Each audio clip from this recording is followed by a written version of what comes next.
saw it from my kitchen window. At first, I thought it was just a lump of snow stuck to the bus stop bench.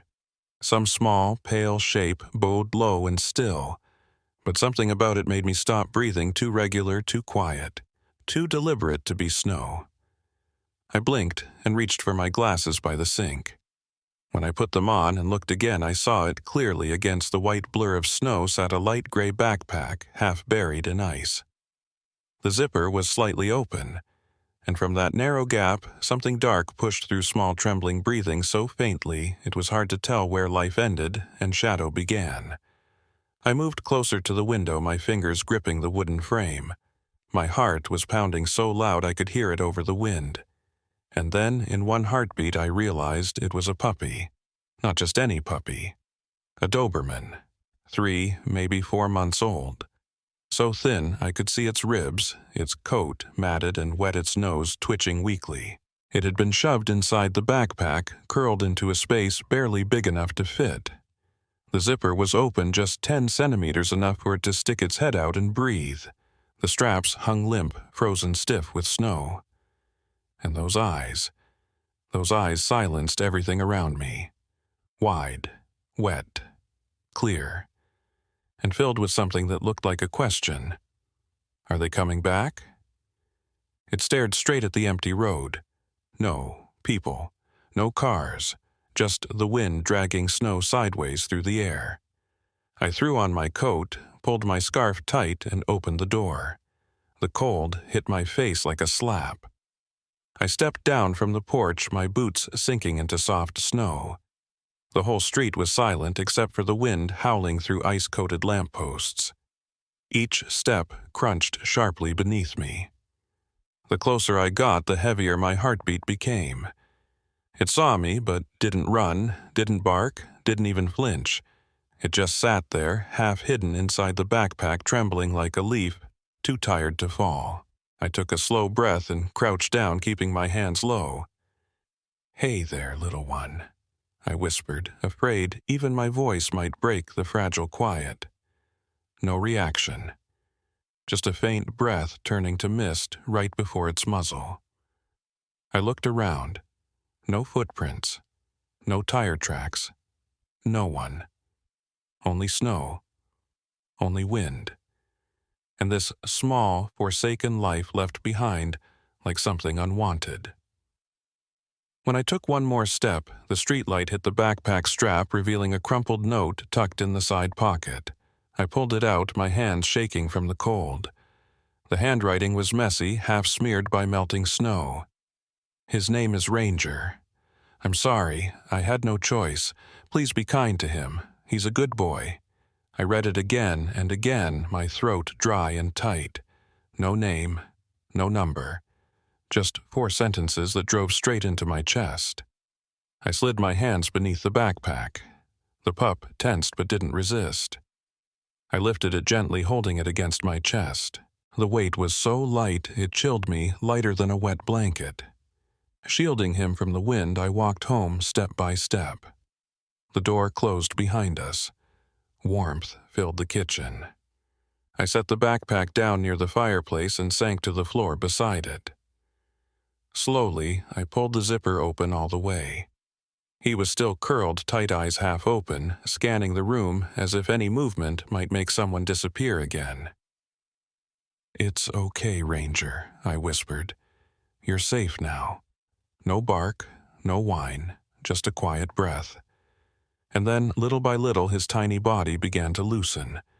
The trembling stayed, but softer this time, like the echo of fear fading away. I didn't know where he came from, who had written that note, or why they'd chosen the bench across from my house. But I knew one thing: from that moment on, I couldn't let him wait alone ever again. That first night, I barely slept. Every time the fire cracked, I lifted my head toward the corner of the room where the backpack sat. Ranger was still inside, silent, curled tight, his damp nose peeking out, his breath thin and steady like a fading wisp of smoke. I didn't dare go closer. I just sat in my chair, the lamp casting a soft golden circle across the floor, wrapping him in a pocket of warmth. Even in that light, his small body trembled, not from cold, but from fear. I knew that feeling better than anyone. After my wife died, this house had felt just as cold. The only difference was that I'd chosen my silence. He hadn't been given a choice. By morning, snow was still falling, fine as sifted flour. I brewed coffee, warmed a little milk, and poured it into a small bowl by the fireplace. Ranger lifted his head when he smelled it, but didn't move. I stepped back, sat down on the floor a few feet away, and waited. He looked at me without blinking. There was something in that gaze, worn-out suspicion mixed with exhaustion. Then, slowly, he inched forward from the backpack. One paw, then another. Every step looked like a question. Will the ground hold this time? I said nothing. The only sound was his claws tapping softly against the wood. He lowered his head, sniffed the bowl, then began to drink small, careful sips, as if testing whether goodness was real. My eyes burned. Not from pity, but from something old familiar, the sight of trust returning drop by drop. When he finished, he didn't run or look at me. He turned back to the backpack, but this time half of him stayed outside. His body stretched into the open, his head and paws still tucked in.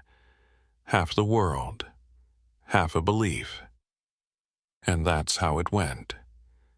2 days later, I started reading the morning paper out loud in the living room, my voice low but steady. Weather reports, a few local headlines.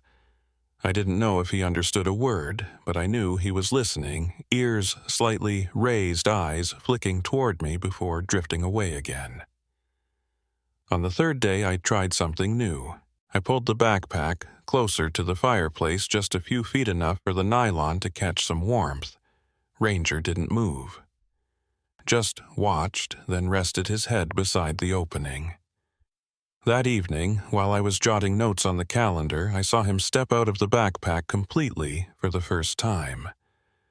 He walked toward me, slow, cautious, and stopped at my feet. I didn't move.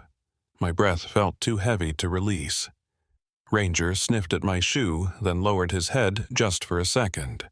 But in that second, something broke open inside me. A creature the world had abandoned had just decided to trust me. I whispered, "Good boy, Ranger." He looked up, ears, drooping eyes glinting in the firelight. I didn't reach for him. I just let him stay there in the glow of the lamp, the hum of wind outside, and let time do its quiet work. After that, the days settled into a kind of ritual. Morning, I read the paper.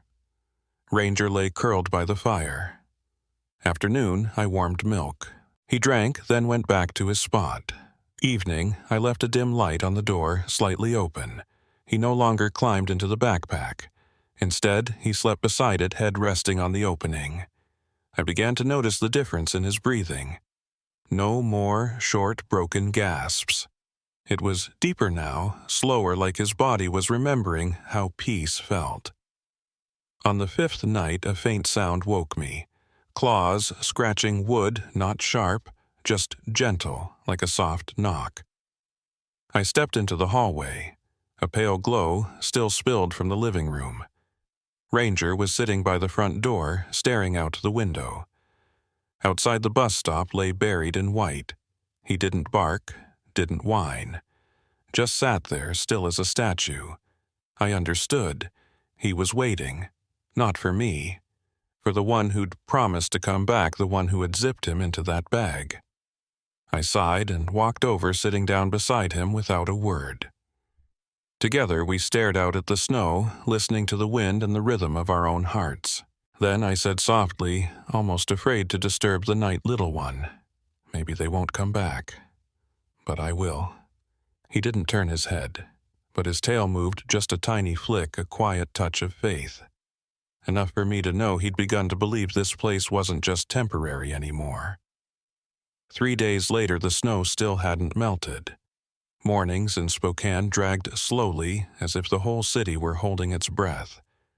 I sat at the kitchen table, steam curling from my coffee cup, while Ranger lay curled beside the window, his head resting on the old flannel blanket I'd spread out the night before. Since he'd arrived, the house had taken on a new rhythm. I still read the morning paper, but not just for the news anymore. I read because someone was there to listen. Ranger never left his spot. He just stayed still, ears folded down, eyes open, watching me as if trying to memorize the cadence of a human voice. But by the fourth afternoon, I began to notice something. Around 3 a.m. 17 pa. Every single day he would leave his blanket walk to the window and sit down. He didn't bark, didn't whine, just stared out, his gaze fixed on one place, the bus stop across the street. The first time I thought it was a coincidence. The second time I started checking the clock. By the third, I knew better. Every day, right when the minute hand touched that number, Ranger would stop whatever he was doing, walk to the window, and sit perfectly still, eyes locked on the place where he'd been left behind. I didn't disturb him. I just stood behind, following his gaze, a gaze that needed no words, carried no blame. Only waiting. Outside, the snow reflected a dull gray light. A gust of wind swept past, spraying frost across the glass. And in that fleeting reflection I saw him clearly small, solitary, but stubbornly alive. That afternoon, at exactly 3:17, a yellow city bus rolled by. Ranger's ears shot up his body, leaning slightly forward. His eyes lit up, but when the bus didn't stop, the light in them faded. He lowered his head, turned away, and walked back to the fireplace as if nothing had happened. I stood there for a long time, the newspaper crumpling in my hand. Something caught in my throat, that old bitter weight of waiting for someone who wasn't coming back. That night, I took out the note I'd found in the backpack. The paper was dry now, though wrinkled from the folds. I read it again. His name is Ranger. I'm sorry. I had no choice. Please be kind to him. He's a good boy.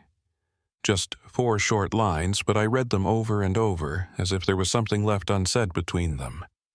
The way the words, "I'm sorry," were written larger slanted, pressed deep into the paper, made me think these weren't an adult's letters, maybe a child's. I remembered my years driving the school bus, crumpled notes, rushed handwriting, the scrawled apologies kids left behind on forgotten seats. That clumsy, desperate curve of the pen, only a small, trembling hand could write like that. I turned on the desk lamp, grabbed a magnifying glass, and studied the paper's edge. There was a faint blue ink smudge, blurred like from a school fountain pen. I folded the paper and set it down. Ranger was asleep by the fire, curled tightly in a warm circle. I looked at him then out the window. The streetlight outside had just flicked on, spreading a soft golden ring across the empty bench. Something inside me stirred. I couldn't sit still. I went to the bedroom, dug out my old phone from the drawer. I hadn't made many calls in years, but a few old numbers were still saved, drivers, teachers, people from the school routes. I called Linda, the secretary from the elementary school on the west side of town. The line rang 3 times before she picked up. Her voice was warm, slightly hoarse, touched with surprise. "Walter. My God, it's been ages." "What's going on?" I spoke slowly, carefully, told her just enough about the puppy left in the snow, the note in the backpack, my suspicion that the writer might have been a child. She went quiet for a few seconds, then let out a soft sigh. "That's strange. But wait, there was a boy about 11, Mason Rivera. Disappeared right before the snowstorm last week. He used to go here." "Mason." I repeated, my pulse quickening. "Do you know anything else?" Linda's voice lowered, steady but heavy. "He'd been staying with relatives. His mom got caught in a family dispute. Police were notified, but the boy vanished soon after. I only remember one thing: he had a little dog, a Doberman. Just got him a few weeks ago." I sank into the chair, my hand trembling. Ranger's stirred eyes opening halfway.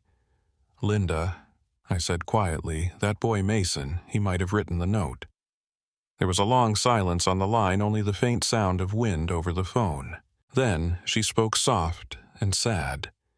If that's true, maybe he did the only thing he could. Left the dog so it could live. I nodded, staring at Ranger. He was watching me, not understanding, but somehow knowing something had shifted. That night, I didn't sleep. I sat in my chair, coffee cold in my hand, staring out the window. The snow had stopped. Across the street, the bench stood half buried under the pale moonlight, and I understood then Ranger wasn't just waiting for someone.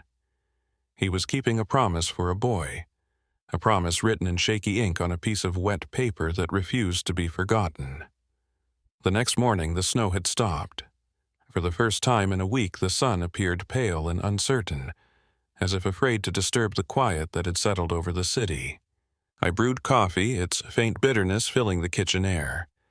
Ranger was curled up by the window, those deep brown eyes fixed on the snow-covered road outside right where everything had begun. I hadn't told him yet, but in my mind a plan was already forming. Linda had promised to call back once she found out more about the boy Mason Rivera. Since last night, the house phone had stayed silent. Every time the clock chimed, my chest tightened a little. Close to noon, as I was clearing the stack of old newspapers off the table, the phone rang. That old metallic sound filled the quiet house, echoing like a heartbeat lost in winter. I picked it up.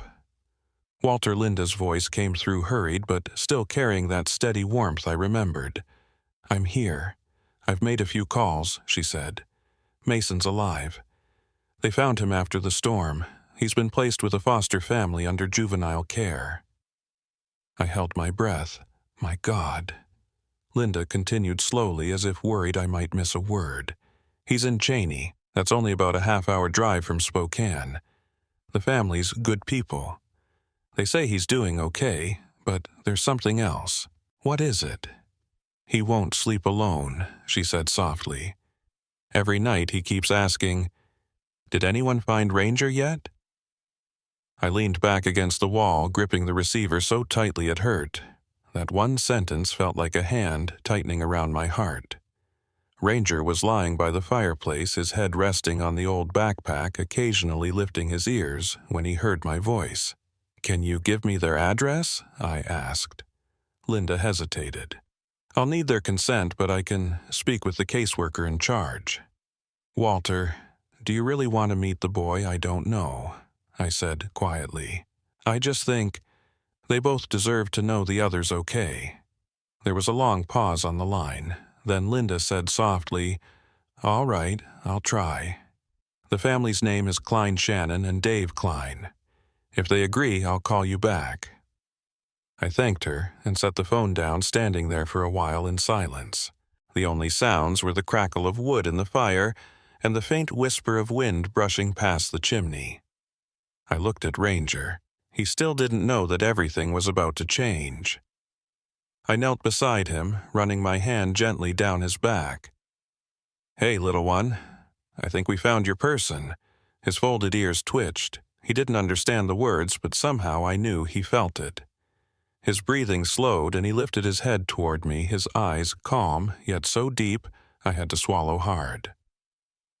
That afternoon, Linda called again. Her voice trembled, but I could hear the smile in it. They said, "Yes, Walter." The Kleins told Mason that someone had found a Doberman puppy named Ranger, and he cried. They want to arrange a supervised meeting with the social worker. Saturday morning, 10 o'clock. I laughed under my breath, voice cracking. "Thank you, Linda. Really, thank you." "You don't need to thank me," she said. "If everyone had a heart like yours, this world would be a much warmer place." After hanging up, I sat quietly. Ranger was pressed close against me, his head resting on my knee. "You're going to see him again soon," I whispered. "The boy." That night, I didn't turn on the TV or the radio. I just sat beside Ranger, watching the firelight flicker in his brown eyes, two small, glowing embers. I told him everything Linda had said as if he could understand. Maybe he did, because when I mentioned the boy, his ears perked up, eyes widening with something like recognition. That night, for the first time since he came here, Ranger didn't sleep inside the backpack. He stretched out fully on the rug near the door, his body relaxed, head resting on my leg. "Good boy," I murmured. "Sleep now." His breathing slowed deep and peaceful. Outside, the snow began to fall again, but it no longer felt cold. Moonlight poured through the window, wrapping us both in a soft glow, gentle as a promise. The next morning, when I woke, Ranger was already up. He sat by the door, staring outside. I followed his gaze. The bus stop was still there, the bench buried in white frozen like a photograph from another life. I walked over, laid my hand on his head. "This Saturday you'll see him again, Ranger. Mason." He looked up at me, and I swear he understood. Not with words, but with the quiet knowing of someone who had waited long enough to recognize what real hope feels like. Saturday. The snow was melting in patches, revealing dark, wet asphalt glistening under the first sunlight of the season. I started the old pickup. The engine coughed awake like an old man roused too early.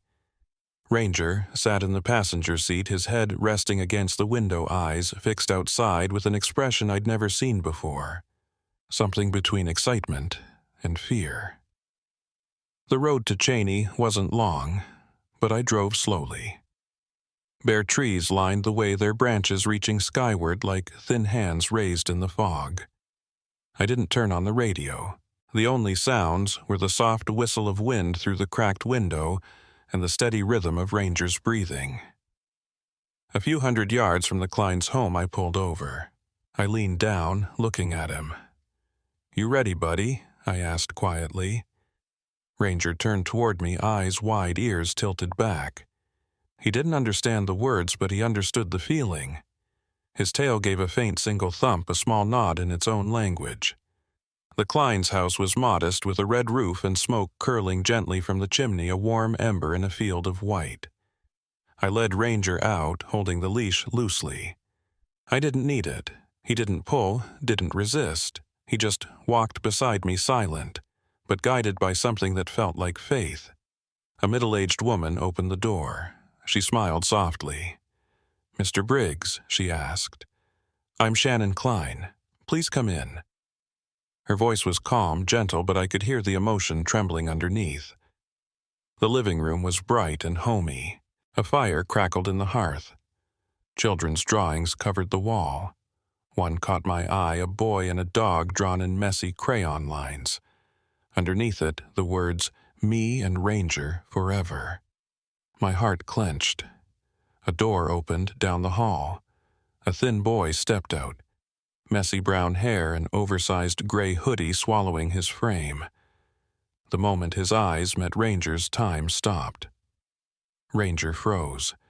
Then his whole body tensed, tail up, eyes blazing like sparks catching light. A soft whine escaped his throat, trembling halfway between a cry and a prayer. "Mason," I whispered. The boy didn't move. His lips quivered, eyes wide, then tears began to fall. "Ranger," he breathed, voice cracking. Ranger bolted. The leash slipped through my fingers. He flew across the room like a rush of air. The impact was gentle, but the sound a choked sob hit deep. Ranger leapt up, front paws on Mason's shoulders, licking his face, burying his head in the boy's neck, whining with a sound that was both grief and joy. Mason wrapped his arms around him, shaking. "I'm sorry," he sobbed. "I'm so sorry. I didn't want to leave you." Ranger didn't need to answer. His body pressed closer, tail thumping wildly against the floor, his breath short and trembling. No one in the room spoke. Shannon stood by the doorway, hands covering her mouth. A young social worker turned away, wiping at her eyes. I took a quiet step back, giving them the space they deserved, two souls finding their way back to each other. Light poured through the window, bathing them in soft gold. It was a simple moment, but I knew what it meant. A tear in two hearts being stitched shut. After a long silence, Mason turned to me. "You're the one who found him?" he asked softly. I nodded. "Yes, at the bus stop, right in front of my house." He swallowed hard. I didn't know what else to do. That day, they took my mom away. My uncle said I couldn't keep Ranger. I was scared they'd hurt him. So I put him in my backpack and left him where your bus used to stop when you drove us to school. I just hoped someone kind would find him. My throat tightened. "You saved him, Mason," I said. "If not for you, he wouldn't have made it through that night." The boy hugged Ranger tighter, tears spilling down his cheeks.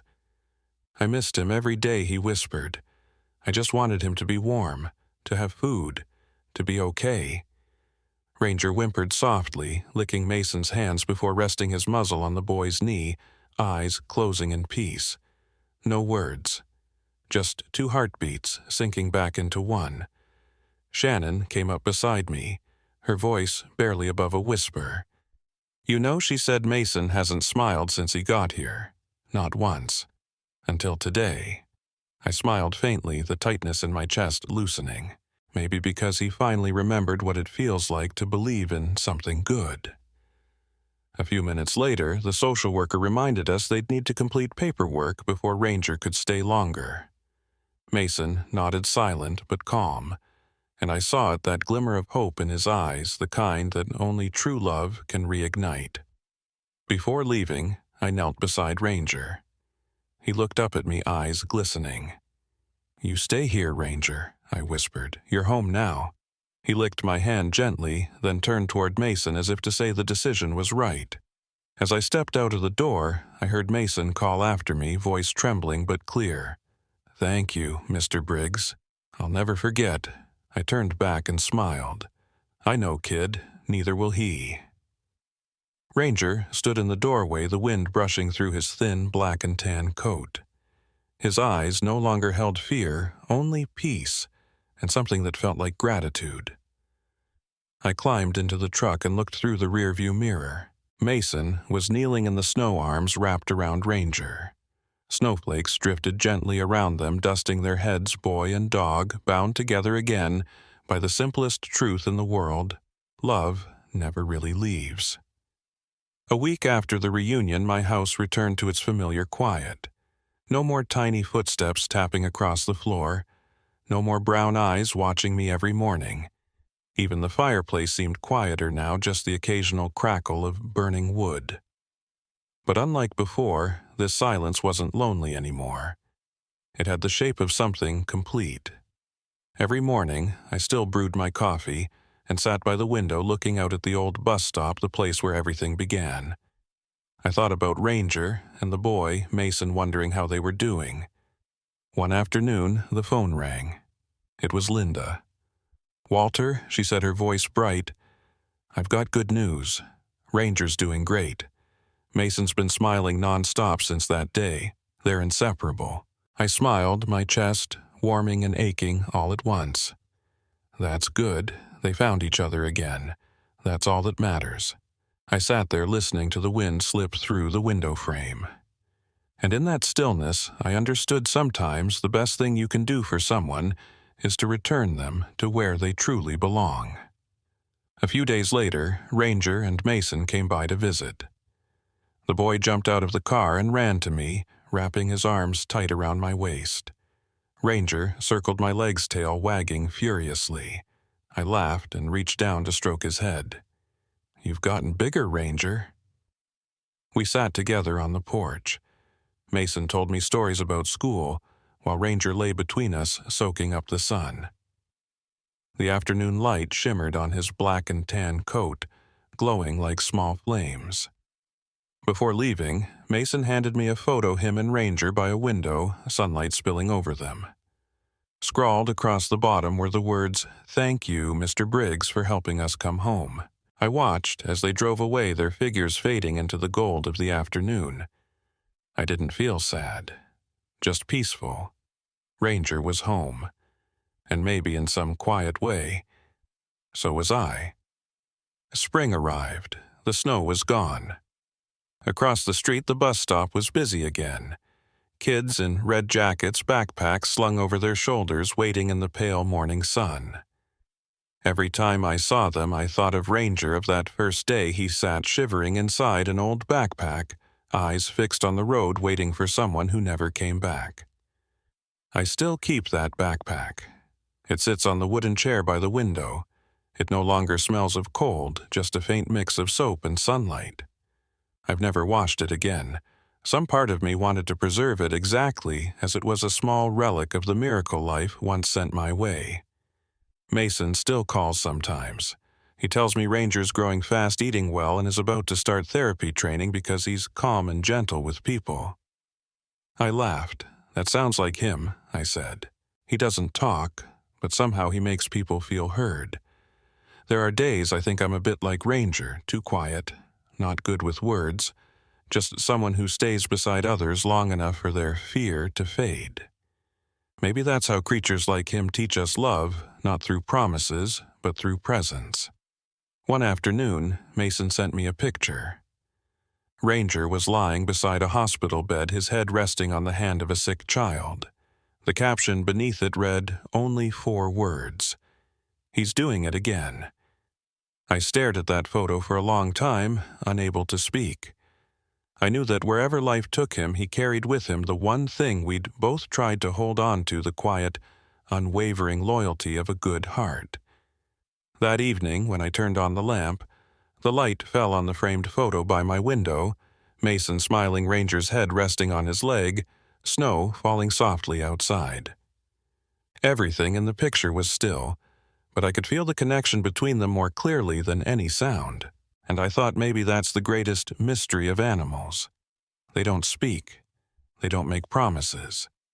Yet somehow they keep faith better than we do. They remind us that in this noisy world even silence has a language only the heart understands. Night settled. I turned off the light, leaving only the faint glow from the fire. In the darkness, I thought I heard soft footsteps, familiar, gentle, fading into the quiet.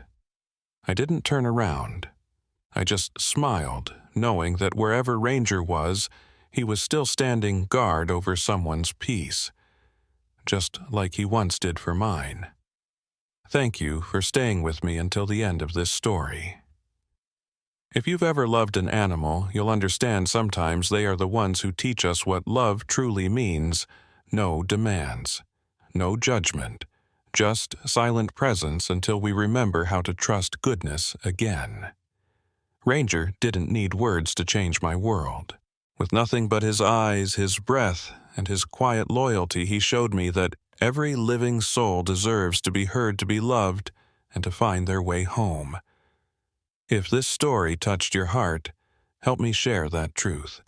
Please hit like, subscribe to Brave Paws, and share this story so more people will know.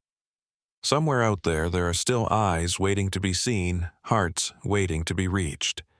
And if you've ever rescued a little soul, leave a comment below.